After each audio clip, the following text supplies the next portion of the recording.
This is Dear Work, the podcast that's part breakup letter to outdated workplaces and part love letter to what work could be. My name is Matthew Cameron, and back in 2019, I hit rock bottom. I almost took my own life, and well, work had a lot to do with it. It flipped my entire perspective of what work should be, because let's face it, right now, both sides are losing. People are continuing to burn out, while companies are throwing money at solutions that don't work. And well, it's just broken. Welcome to the Dear Work podcast. Today's episode is a little bit different, but it's one I've really been looking forward to. In May, I'm setting off on a 330-mile solo walk to raise awareness and funds for the Canmore Trust. They're a charity dedicated to suicide prevention and postvention. It's a cause that's really close to my heart, and today I'm joined by someone at the very core of that mission, John Gibson, who's the CEO of the Canmore Trust. Just a quick heads up, this episode will include discussions around mental health and suicide. These are sometimes tough, but really, really important conversations, and we promise to approach them with honesty, respect, and the urgency that they deserve. So with that, John, welcome to the podcast. How are you? Thank you, Matt. It's good to be here. I've been looking forward to spending time with you, as I always do. You too.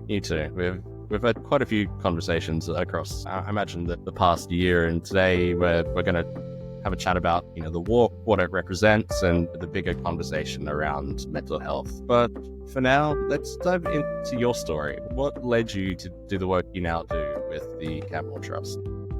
Yeah, thank you, Matt. That's a kind invitation because it allows me to talk about Cameron, our son, and that's always a nice thing to do. It's a good thing to do. Sometimes it can be a very sad thing to do, but it's always a good thing to do. So there we were, a very kind of standard, ordinary family living our lives in 2019, and then in the morning of October the 20th, 2019, two police officers came to. I answered it at 45 and then started the most horrific day of my life as they told me that Cameron had been found dead and that they were working on the assumption that he had taken his own life. And it was, even as I think about it now, it just takes me back to the most shocking moment. Here was this handsome, gregarious, utterly kind, young 24-year-old veterinary surgeon, and we can come back to professions and workplaces in a second. But here he was off living the dream, ostensibly. He'd always wanted to be a vet, a large animal vet. He was working in the practice he'd always wanted to work in. He was 15 months out from university, from graduation. No obvious mental health problems at all, certainly none that he had ever divulged. And those who knew him would have said that Cameron just did not have mental health issues. He was honest, upfront. He was a sportsman. He ran, he cycled, he kayaked, he climbed mountains, and he did all the things that one would suggest to people to do to keep their mental health in a good place. And so it was deeply shocking. And he left no note.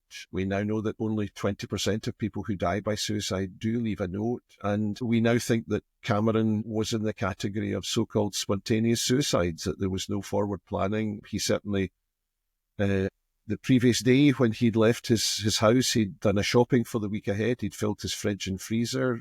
He'd done a washing, left drying. He loved cooking and baking, and he baked regularly for the staff in the practice where he worked, and he'd done that, ready to take in on the Monday. He'd climbed a mountain, he'd spent time with friends, and then I guess at some point in the wee small hours of Sunday the 20th of October, he decided that this world was a place that he did not want to be anymore, and so he died by suicide. The upshot for us as a family was utterly impactful. I went from a standing start of good mental health to incapacitating mental ill health in the space of 8 months. And yes, so the impact on all of us, Malcolm and Ailey, that's Cameron's older brother and sister, and Isabel, my wife, we worked on this together. We tried to get through it together, but it was very difficult, and we still miss him unbelievably. And here we are 5 years further on, and the effects of his departure are still felt every day.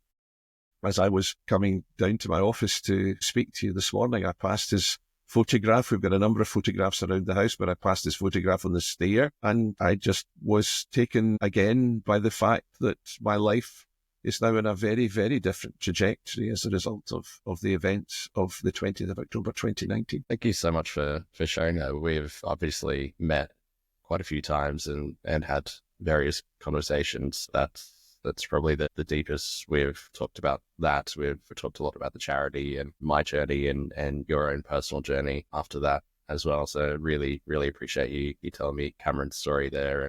It's really important to hear. And I'm really glad that I'm hesitant to use the word, and please forgive me if it's not the right word, like legacy runs on through the Canmore Trust, because I know you're doing amazing things through that. And I guess next question would be how that sort of led to starting the Canmore Trust. How'd that begin that journey?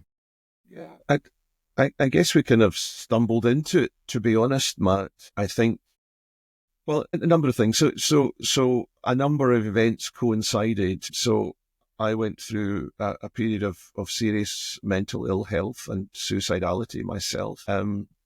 And underwent psychiatric care because of that. And as part of that care, I saw a clinical psychologist, and it was she who asked a very difficult question and a very potent question that was partly responsible for the Canmore Trust. So she said to me, "Are you going back to work?" And she asked it in a tone that kind of took me by surprise, because I was going back to work. I was a clinical academic. I loved my job. I had no intention not to be going back to work. But she said, "Are you going back to work?" in a tone that made me stop. And I said, Are you telling me that I can't go back to work? And she said, No, but I want you to know that my experience is that God, the universe, whomsoever you understand to be in control, often takes these moments of catastrophic change to stop you in your tracks and to ask you a pivotal question. Is there a different calling? Is there a different place that you should be? And after 35 years in the roles that I had enjoyed, and I had the best of professional lives, I loved every second of every day, it was a big question. So that happened, and that got me thinking. And at the same time, I started walking, and I ended up, as you know, walking from Land's End to John O'Groats. I'm sure we'll talk about that in a second. But I became Forrest Gump. I became a Scottish Forrest Gump and set off each morning with my little rucksack with my juice and my sandwiches in it, and I just walked in. And we were in COVID at the time, and so I would walk for initially 2 miles, then 4 miles, then 6 miles. Then I set myself 7 days of intense walking, doing 26 miles, doing a marathon walk every day, and I just kept going. And I found so much solace and well-being in being in the moment. But because we were in COVID, I rarely met anyone else. But I was walking one day in the hills above Strathire, not far from where we stay, and I fell into step with a young Frenchman. And perhaps he shouldn't have been in the country because he jumped from France to Scotland, I don't know. But he had always heard that Scotland was a beautiful place and he wanted to be here. And his story was very potent. And I often wonder if paths cross for amazing reasons in life, and this was one of those remarkable moments. This young lad he was 24, same age as Cameron, so that was already a connection. He had lost his father in the first tranche of COVID in Paris, and then his 19-year-old younger brother took his life as a result of the grief of his father's death.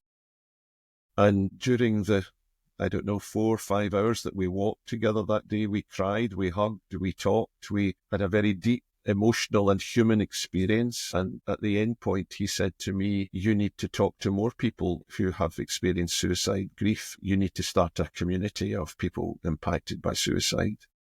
Because he realised that day, and I realised that day, that there was so much healing in talking, and very honest talking, very raw talking, away from the judgment of other people, away from the best intended comments of other people who really didn't understand. So I guess those two things together collided, and after much discussion with our family, we started the Canmore Trust, and that in itself was a challenge because I'm a very upfront person. We decided as a family, in fact, I'm not sure we even made a decision. It was just inevitable that as a family we would be very honest about Cameron and his death. And so we've never, ever made any attempt to obfuscate the story. Never. And so it's important that we continue that journey. And that's why we keep talking very honestly.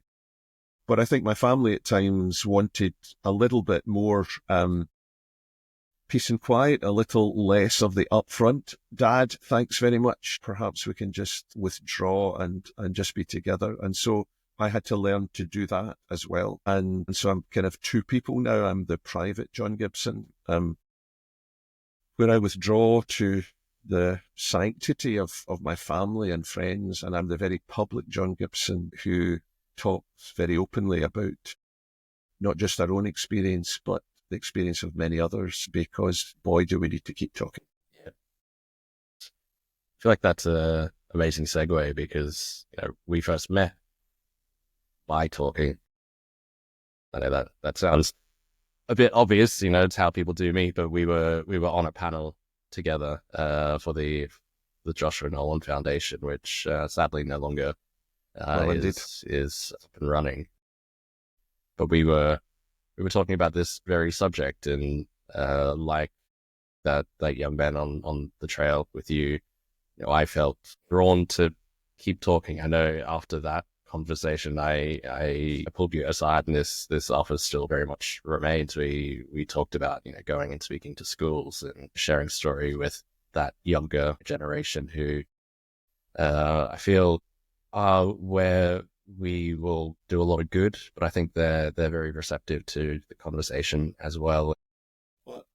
I guess not only are they receptive, but they are light years ahead of their parents and carers. And we now do schoolwork through the Canmore Trust, and it's one of the things that it doesn't shock me. I don't think anything shocks me anymore, but I find it still quite incredible that our young people, because of internet access and because of the accessibility of social media and the vastness of social media, kids are talking about so much more than their parents actually understand. And it's an interesting one because when we came to look at schools work initially, we always send a letter out to parents and carers to say, we're doing this is what we're talking about, please continue the conversation. And sometimes there's a bit of kickback to say, really? Should we be talking about suicide? Won't that just encourage our young people to think about suicide? And I smile a little bit because what parents don't know is that kids that have already researched all kinds of stuff, methodology, when there's been a local suicide, what's happened, what's gone on, and there's that huge social media discussion takes place. And so we need to get ahead of the game, if we can ever get ahead of the game, but at least keep up the pace of the game, at least play the game, instead of pretending that we are back in the dressing room shouting and screaming to ill effect. So, yeah, I agree. Let's get upstream and let's deal with some of the major issues that our young people are struggling with and undoubtedly contributing to suicidal thinking. Statistic really, Matt. 1 in 5, 20% of our young people under the age of 35 will experience a period of significant suicidal crisis. 1 in 5. 1 in 5. It's a huge number. Yeah, it's... I am one of those people. I think that one of the reasons why I initially was drawn to you and the work you do, and just the overall message of the Canmore Trust. It's not a story I've really told on this podcast, and maybe to chat for another day. But in 2019, I very nearly took my own life, and it's something we've talked about times. Can I just stop you for a moment and say, I'm so glad that you're still here, Matt. I'm so glad that didn't happen. Thank you. Okay, and thank you. Can I stop again and say that if there's anyone who listens to this podcast either now or in the future who think I'm there or I could be there, can I please put out a plea? Would you contact someone? Would you contact us, the Canmore Trust? Would you contact another mental health charity or a support group or a friend or a family member and break into that moment of suicidal thinking? Please would you do it? Yeah. I'm so glad you're here, Matt.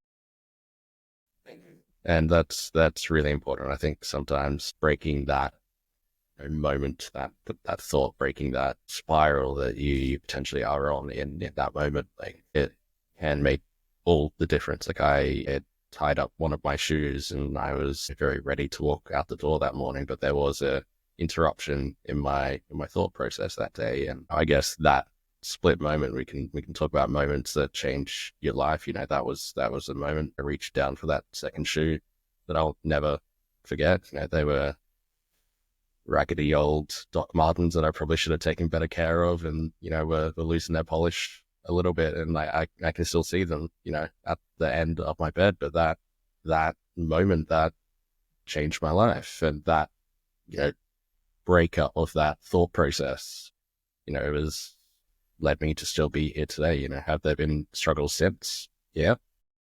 It's not always happy days. It's been a journey to get here, but we are still here, and sometimes reaching out, having a conversation, breaking that thought process is super important, and things hopefully do get better. Absolutely, and they do. So let's jump straight to the walk. Bit of a rough segue there. I think I've always felt drawn to what you do, and I guess there's that second draw that your son's name was Cameron, and my last name is Cameron, and for me, it's always felt this pull towards the work you do. And we were having a conversation one day, and this idea came up, and this idea for this walk, and I wasn't sure if I was joking at the time or if it was just sort of this spur of the moment thing, and moments change lives. But then I was just lying in bed for a couple of nights straight, and I couldn't stop thinking about it. And do I know how I'm going to do it? Not really. I'm still working that out. Day by day. My thought process is still consumed by how I'm going to make this walk happen, and I'm training every day, and I'm trying to document that on social media, and I'm going to be doing it. I'm going to be doing 330 miles for Canmore Trust in May, and my reward at the end of that will be climbing a mountain, which should be great fun, and I hope you'll be there too for that. And I would like to hear your thoughts. What does this mean for you? And tell me about your walk, your long walk, which for me, I never realized how long the Land's End to John O'Groats was. So to make me feel a little bit insignificant, only walking, about a quarter or a fifth of the way you did. But, for me, it's a long walk. So, yeah, conversations are so pivotal, aren't they? Conversations change lives, quite literally. So I was very unwell at the tail end of 2019, into 2020 and into 2021. And I decided one morning, and it was actually the first anniversary of Cameron's death. I decided that I had to do something. I just couldn't live where I was any longer. And instead of making that a suicide thought, I made it into a life thought. And I decided to walk from Land's End to John O'Groats. And I can honestly say it's the best thing I ever did, for all kinds of reasons.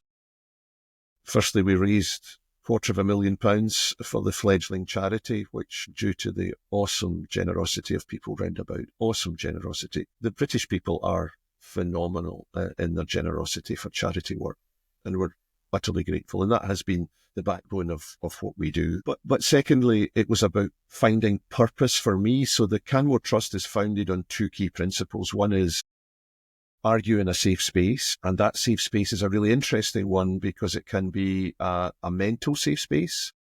It can be a physical safe space. It can be anything in between. So people come at the suicidal journey from a different background, different experience. So that concept of space, the visualization of safe space, is actually really potent. And so once we've established a safe space for an individual, or they have established their own safe space, then the second part of the work that we do is finding purpose, not finding meaning, because people told me that I would find meaning ultimately in Cameron's death. And I wonder how they ever expected me to find meaning in the death of my handsome, fantastic boy who was at the peak of life, and he is no more. How am I supposed to find meaning in that? But yes, I have found purpose. And so as I started to walk, these two things, which were beginning to form in my mind about the charity, became distinct pillars of the work that we do. And as you can see, it's not complex. Find a safe space and find purpose. So oftentimes people who came to walk with us on the 1,203 miles, Matt, just to clip your wings for a second. 1,203 miles from Land's End to John O'Groats. Quite 4 times, which makes me feel better. Took 77 days. We walked with people who were finding purpose. And the whole reason for the walk was to highlight the trauma of suicide to those left behind, but also to invite people into this new family. We call it the Canmore family. You can call it the suicide family. It's not exclusively Canmore, but it's a family that needs to meet together, walk together, and find purpose together. And there was one pivotal moment for me. We were in the Derbyshire Pennines, and I had a particularly tough day. I'd heard some particularly difficult stories, and I decided to withdraw just a little bit as the group, I think there were maybe 60 of us that day, I'm not sure, but sat down to have lunch, and I was sitting eating my sannies slightly further back. But I could hear the conversation. There were 3 families sitting in front of me, all of whom had lost sons to suicide, all in the previous 2 to 3 years. And none of these 3 families had spoken to any other family impacted by suicide. And I suddenly saw this conversation grow in front of me that, you've got an older son too, how's he doing? Maybe they could meet, and maybe we could think about meeting again in a few weeks' time, and we could walk together again and talk together again. And suddenly I saw the picture of this Canmore community in front of me, and it was deeply moving. And I realised in that moment that good quality postvention today, so working with families and individuals or workplaces, schools, colleges, universities, where there has been a suicide, the work that we might do and do well in that postvention phase is actually tomorrow's prevention. That's such an important step. That's such an important statement. Today's good quality postvention is tomorrow's prevention. And the literature is very clear on that. So that's proven sociologically and psychologically that is a truism. That's a true statement. And so that was my inspiration. Let's walk, talk, let's do this together. And so it's been my privilege to finish that walk and then keep walking. So I don't think there's any conversation that would surprise me now. And I've walked with men, I've walked with women, but particularly men, given that the statistics are so biased towards men and suicide. 75% of suicides in the United Kingdom are men. There's a whole research question to be opened up in itself. And I think I've had some amazing conversations, and I spark every day with research interest around what is suicide, what possibly causes it. And so there's a whole tranche of biological research funded by the Canmore Trust, which is opening up as we speak, some really exciting stuff. But I also think that for men, we live in a world of addictive practice, and this doesn't cause any offence to those who are listening. But I base this on my own life experience. I base it on the experience of walking and talking very openly with men. And I talk now about surfing the silence. We go away as a group of men, and sometimes there's silence for hours, literally hours. And I think surfing the silence has taught me not to just talk about crap, not to fill the gaps with rubbish, but to just wait for the pivotal moment when someone wants to speak. And in that pivotal moment, you hear the stuff that is of suicidality, the stuff that's breaking men, this sense of utter impotence, the sense of not having any understanding of what it is to be a man anymore. What is my role as a husband? What's my role as a partner? What's my role as a father? What's my role as a son? What's my role in the workplace? What's my role as a leader? And then into that comes the discussion about human sexuality, about addictions. Pornography is massive for men. The whole sexual journey is an addictive process for most of us, and it becomes an addictive journey and one that we often live in silence and solitude. And then there's the gambling aspect of life as well. And one thing I've learnt about suicide is that there's always a multiplicity of factors, pieces of a jigsaw going in, apart probably with the exception of gambling, because gambling can take someone out as a single factor. I've spent all my money, I've remortgaged the house, I'm in total disarray, I'm embarrassed, I'm mortified, I'm shamed by what I've done. there is no option but for me to take my life. And that is often the journey of the gambler. And of course, there are some amazing charities around to help people in exactly those situations to get you back on your feet again and get through that addictive journey. So once again, if that's you, if I'm speaking to you right now out there, please reach out. Please seek help. Wherever you sit with any addictive practice or any sense of brokenness in life, come walk and talk with me or with others, and just let's see what we can find purpose, find safe space and find purpose together and see what that might look like.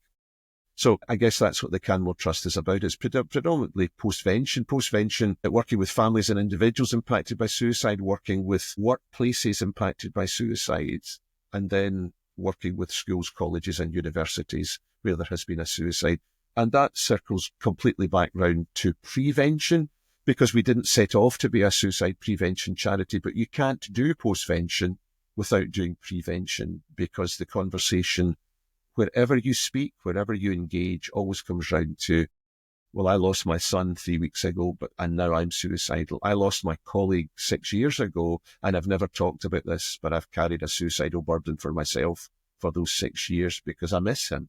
And I feel guilty about what happened. I didn't speak up about the bullying management culture. And so I feel guilty about that. So we're on that loop again of postvention leads to prevention, leads to postvention, leads to prevention. So essentially we're a charity that tries to do all of that. And then there's the educational stuff, and then there's the research stuff as well. It's all in there. Wow, I can't believe that we're here, really, to be honest, because I should be a clinical academic going off and doing something else. But this young man called Cameron took his life and changed it forever, I guess. Yeah. Sorry. I'm not sure where to go from there. It's I've got things in my mind, but I just wanted to take a moment and just think about Cameron rather than sort of think about where I'm trying to take this, because this is a conversation, and this could be an important conversation. It may help somebody, but it'll never be as important as Cameron himself. So yeah, I'm very hesitant to, I guess, push us in another direction from there. So I guess my question to you is how can I best honor Cameron on this walk? I guess, full transparency, I never met Cameron. I've met you, and I've been drawn to you and the work you do. So I can say that I've potentially been doing this walk more for you and your work, because I never met Cameron. So it's not something I'd asked you before. It's not something I've spent too much time thinking about, and I hope that isn't a horrible thing to say. But how can I use this walk to honor Cameron? That's a great question. What a lovely question. Thank you. And I think there are a number of aspects to that, Matt. I think this walk is about finding you. If my walk did anything, it was about finding me. And so I would encourage you to find you, and you will be astonished at the challenges that come your way on the walk, mental, physical, and how you respond to that will be about finding you. So that's one aspect. The second aspect is to honour Cameron. Of course, it's about suicide prevention and support for those impacted by suicide. And you will have people join you who want to talk to you, who want to touch you because you're doing something special, who want to talk to you about where they're at and perhaps their own brokenness as well. And I think if I've learned anything in this, it's about listening. It's about affirming people in their grief. It's about listening.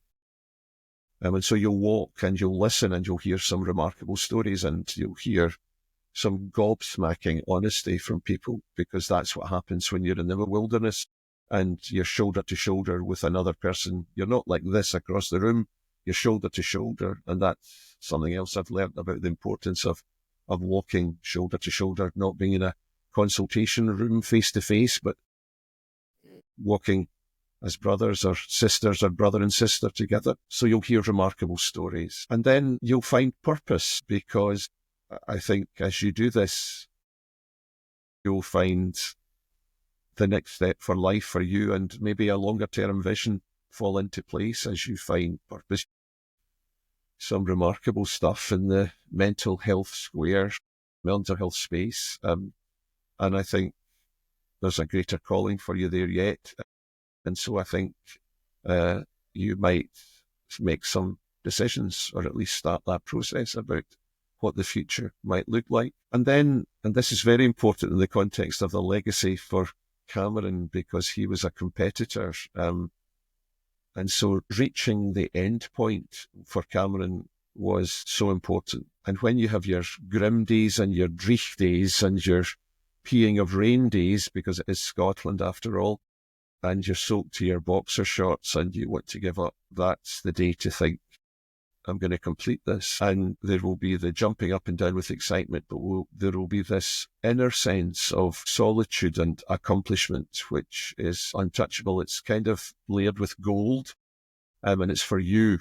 It's not for anyone else. It's for you when you complete this remarkable task, and it is a remarkable task. And something happens in that moment, and only you will give personal testimony to what happens when you complete such a challenge. So those are my thoughts about honouring Cameron. But there's another bit there as well, isn't there? And that's the financial aspect, because charities don't run on thin air, and you're very graciously and very generously fundraising for the Canmore Trust. We're hugely grateful. And so there will be people listening to this who might want to give, and I'm sure you'll give the details as to how to do that at the end of the podcast. So thank you for doing that. I really appreciate that. But I say again, whilst the money is important, life is much more important. The journey is important. The arrival is important. And the conversations that you have on the way are more important than anything. And so wrap all of that up together and say, thanks, Matt. Thank you for doing it. I'm going to remember this conversation, especially this past little portion of this conversation when those tough days inevitably do happen. While you were speaking then, I was thinking about arriving at the top of Ben Hope and just seeing amazing sunshine. And part of me in the back of my head is just thinking I'm a little bit crazy, because every time I've climbed a Munro in Scotland, when I've got to the top, there's just been an immense fog and I've seen absolutely nothing. But there's something hopeful about, being up the top. And I on think on the 1st of May, there will be glorious sunshine at the top of Ben Hope. Yep. Thank you. You'll see Orkney beyond. It will be a beautiful, beautiful sight. I'll promise you that. I'm going to clip that up, and going to be a promise from you to me. And I touched on a word there, and I don't want to take up any more of your time, but I touched on a word there unintentionally. I said hopeful, and I think the word hope is a really important word here. And, ironically, it is Ben Hope. And for me, I haven't personally been affected by suicide. I haven't met any, no one from my inner circle has died by suicide. So for me, I guess there's that element of hope. That's something really important to me as someone who was very close to taking their life and is still here. I think that concept of hope is something we should potentially finish this conversation on. I think that's one of the big things this walk could represent, and something that I hope to put into other people's lives, that there is a future. Just got to keep putting one foot in front of the other. The ponds will keep coming, and we just need to keep being hopeful that sunshine will be on top of Ben Hope that day. I think that's an important thing I can do this for, and for you and for the charity. Do you have any final thoughts before we wrap up? Thank you. So people can get us at thecanmoretrust.co.uk. Please have a look at our website. We are complimented for our resources on the website. People come to us on a daily basis and find hope. They find a safe space and they find purpose moving forward. I guess I would just say again about the need to find connectedness in this world. We live in a strange world now. My goodness, the political platform internationally is very bizarre. I don't quite know where we're going, to be honest. But one thing I've found from both the literature around suicide and from practical experience is that kindness is a remarkable gift. And whenever I speak, I challenge people. We had a national conference last year in November, and I challenged the 250 people in the room to do an act of kindness every day for the next 52 weeks till we meet again. And it's a big challenge, and it can be as simple as paying for the bill for someone sitting having their soup at the table next to you, and you walk away and they never know what's happened, and you'll never know what happens. Or you can put 50 quid in an envelope and stick it through the door of a family that you're kind of observing that they might be struggling. You can decide to do any number of things, but just if we went out of our way to do an act of kindness every day and not seek credit for it, just do it and walk away. It's not doing it so that someone says that was amazing. It's not doing it because someone says, well, isn't the Canmore Trust remarkable? It's doing it and walking away and nobody knowing who you are or what you represent. And if we all did that, that tsunami of kindness would utterly transform the country and transform the world. And you're doing an act of kindness from in May, ending on Ben Hope on the 1st of May, and that act of kindness will touch many lives, Matt. And I hope you encourage so many others. As you encourage me, I hope you encourage so many others on that journey of kindness. So, bonne chance, good luck, travel safely, and I'll see you at the foot of Ben Hope. I will see you there. And for now, thank you so much for this conversation. Yeah, it's been an impactful conversation for me personally, and there's going to be a lot of things that I listen back to, but I hope it is impactful for others. I hope we can do some real good with this walk. You know, it's my way to do my bit and find that purpose, and I'm really excited and really thankful to have met you and for you to be in my life. So bless you. Thank you, John. Thank you. If you'd like to donate to the walk, I'll put the link to the GoFundMe in the show notes. Every little bit counts, and I very much thank you for your support.